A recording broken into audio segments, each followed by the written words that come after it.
Allez, on plonge direct dans le vif du sujet. C'est l'explication de la dernière chance. On a une éval sur le malade imaginaire. Dans exactement 1 heure, on n'a pas lu la pièce, on n'a même pas ouvert le bouquin. Pas de panique, on va se baser exactement sur ce qui suit. Voici la méthode infaillible pour maîtriser ce chef-d'œuvre de Molière en un temps record. Alors, quel est le secret de survie ici? Eh bien, c'est de zapper tout le superflu. On va être chirurgical. On va capter l'essence absolue de l'intrigue, la mécanique des personnages et surtout les arguments littéraires en béton que les correcteurs exigent de voir sur une copie. Zéro stress, on a toutes les clés en main pour réussir. Au menu aujourd'hui, le contexte historique indispensable, la trame des 3 actes, la carte des personnages, les thèmes chouchous des examens, les petites astuces comiques de Molière et pour finir, l'héritage de la pièce. Première étape, le contexte essentiel et l'identité de l'œuvre. Bon, voilà l'accroche en or massif pour démarrer une intro. Il faut imaginer l'ironie tragique du truc. En 1673, Molière est au sommet de sa gloire. Il écrit et joue le rôle d'un faux malade alors qu'en réalité, il est littéralement en train de mourir de la tuberculose. Il s'effondre d'ailleurs sur scène à la 4e représentation. Placer ce paradoxe fou dès le début, c'est des points gagnés d'avance. Autre point crucial, le petit terme technique qui fait mouche, la comédie-ballet. C'est un genre inventé par Molière qui s'est associé au compositeur Marc-Antoine Charpentier pour créer ce spectacle total. La subtilité ici, c'est que la musique et la danse ne sont pas juste là pour faire joli. Pas du tout.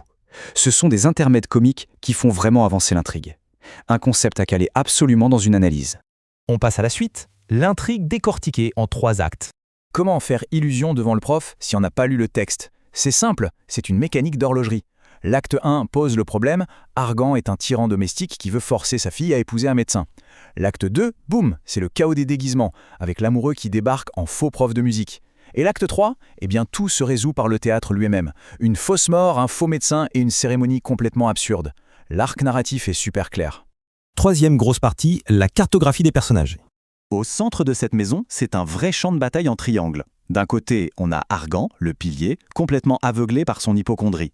De l'autre, sa seconde femme, Béline, qui est vénale, hypocrite et qui n'attend qu'une chose, l'héritage. Et au milieu, pour sauver les meubles, on a Toinette, la servante géniale, le vrai moteur de l'intrigue, qui déborde de ruse et de bon sens populaire. Autour de ces triangles centrales, on a les forces extérieures qui viennent jeter de l'huile sur le feu. On trouve Thomas Diaphorus qui incarne à lui seul toute la stupidité de la médecine de l'époque.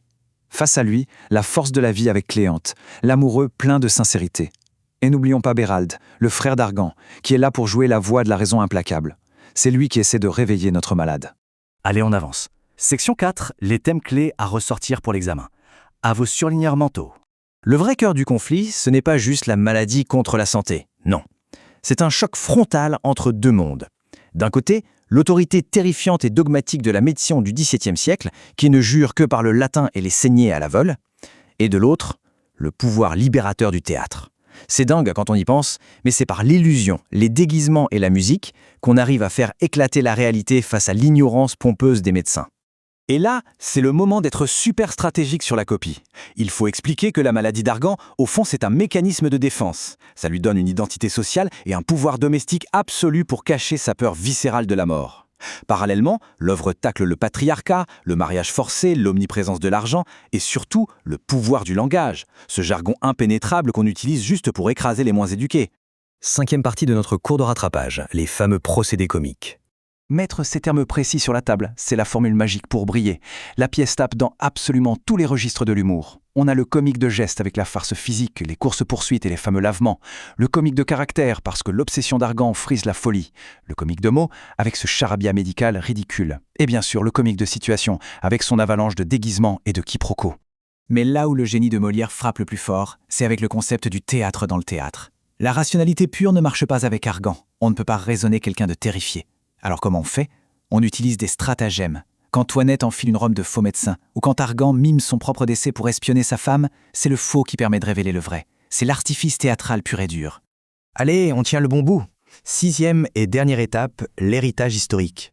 S'il n'y a qu'une seule citation à mémoriser pour bluffer le prof, c'est celle-là. Seignare et purgare.